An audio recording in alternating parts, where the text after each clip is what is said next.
હવે રજૂ કરીએ છીએ પ્રાસંગિક. આજનો વિષય છે પ્રધાનમંત્રી ઉચ્ચતર શિક્ષા અભિયાન.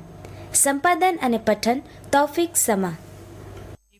પ્રધાનમંત્રી ઉચ્ચતર શિક્ષા અભિયાન પીએમ ઉષા એ કેન્દ્ર દ્વારા પ્રાયોજિત યોજના છે જે જૂન 2023માં ભારત સરકારના શિક્ષણ મંત્રાલય દ્વારા શરૂ કરવામાં આવી હતી, જેનો હેતુ રાષ્ટ્રીય શિક્ષણ નીતિ NEP 2020ના 5 સ્તંભો સાથે સુસંગતતા, સમાનતા, જવાબદારી, પોષણ, ક્ષમતા અને ગુણવત્તાને પ્રોત્સાહન આપીને રાજ્ય સંચાલિત સંસ્થાઓમાં ઉચ્ચ શિક્ષણની ગુણવત્તા વધારવાનો છે. છેલ્લા કેટલાક વર્ષોમાં ઉચ્ચ શિક્ષણની માંગ સતત વધી રહી છે, તેથી દેશમાં સંસ્થાઓ, યુનિવર્સિટીઓ અને વિદ્યાર્થીઓની સંખ્યામાં અભૂતપૂર્વ વૃદ્ધિ થઈ છે. તાજેતરમાં નવી દિલ્હી ખાતે પ્રધાનમંત્રી ઉચ્ચતર શિક્ષા અભિયાન હેઠળ બહુશિસ્ત શિક્ષણ અને સંશોધન યુનિવર્સિટીઓ પર 2 દિવસીય રાષ્ટ્રીય કાર્યશાળાનું આયોજન કરાયું હતું. આ કાર્યક્રમમાં 64 થી વધુ વિવિધ યુનિવર્સિટીઓના વાઇસ ચાન્સેલર તેમજ રાજ્યના ઉચ્ચ શિક્ષણ પ્રોજેક્ટ ડિરેક્ટરો દ્વારા રજૂ કરાયેલા રાજ્ય અધિકારીઓએ હાજરી આપી હતી. રાષ્ટ્રીય કાર્યશાળામાં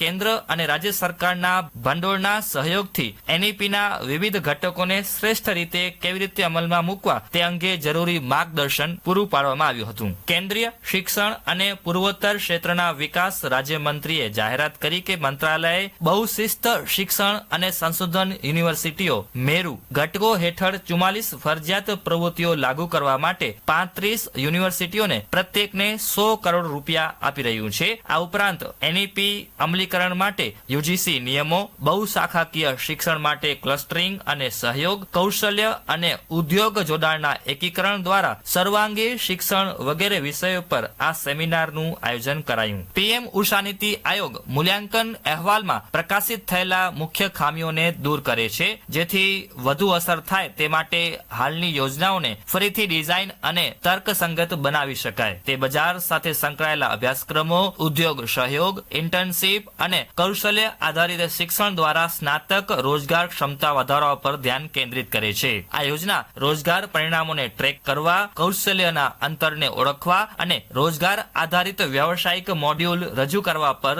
ભાર મૂકે છે. NEP 2020ના ઉદ્ભવ અને નીતિ આયોગની ભલામણો સાથે આયોજનના આ તબક્કાને એક નવું ઉર્જાવાન માળખું આપવાનો પ્રયાસ કરવામાં આવ્યો છે. આ યોજનાના મુખ્ય હેતુઓ, જેમાં રાજ્ય સ્તરે અને દેખરેખ માટે સુવિધાજનક સંસ્થાકીય માળખું બનાવીને રાજ્ય યુનિવર્સિટીઓમાં સ્વાયત્તતાને પ્રોત્સાહન આપીને સંસ્થાઓમાં શાસન સુધારીને રાજ્યની ઉચ્ચ શિક્ષણ પ્રણાલીમાં પરિવર્તનશીલ સુધારા લાવવા, રાજ્યની ઉચ્ચ શિક્ષણ સંસ્થાઓને નાણાકીય સહાય આપીને રાષ્ટ્રીય શિક્ષણ નીતિ 2020ની ભલામણોનો અમલ કરવો, ઉચ્ચ શૈક્ષણિક સંસ્થાઓમાં સંશોધન અને નવીનતા માટે પોતાને સમર્પિત કરવા માટે અનુકૂળ વાતાવરણ બનાવવા માટે પણ આ યોજના ઉપયોગી છે. શહેરી અને અર્ધ શહેરી વિસ્તારોમાં ઉચ્ચ ગુણવત્તાવાળી સંસ્થાઓ સુધી પહોંચવાની સુવિધા આપીને ગ્રામીણ વિસ્તારોના વિદ્યાર્થીઓ માટે સારી ગુણવત્તાવાળી સંસ્થાઓ સુધી પહોંચવાની તકો ઊભી કરીને સેવા વિનાના અને અછતગ્રસ્ત વિસ્તારોમાં સંસ્થાઓ સ્થાપીને ઉચ્ચ શિક્ષણની પહોંચમાં પ્રાદેશિક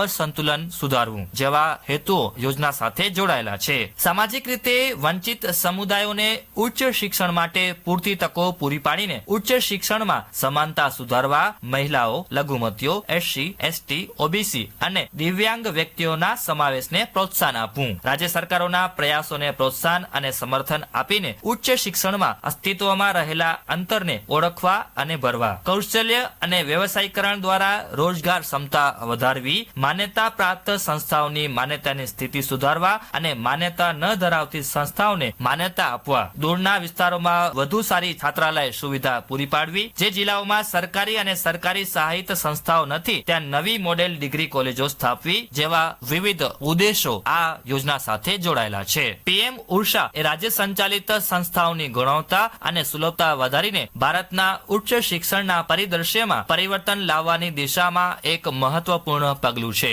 NEP 2020ના ઉદ્દેશ્યો સાથે સંરેખિત થઈને અને વંચિત ક્ષેત્રોને ધ્યાન કેન્દ્રિત કરીને આ યોજનાનો હેતુ એક સમાન અને ગતિશીલ જ્ઞાન સમાજ બનાવવાનો છે, જે 2047 સુધીમાં વિકસિત ભારતના વિઝનમાં યોગદાન આપશે.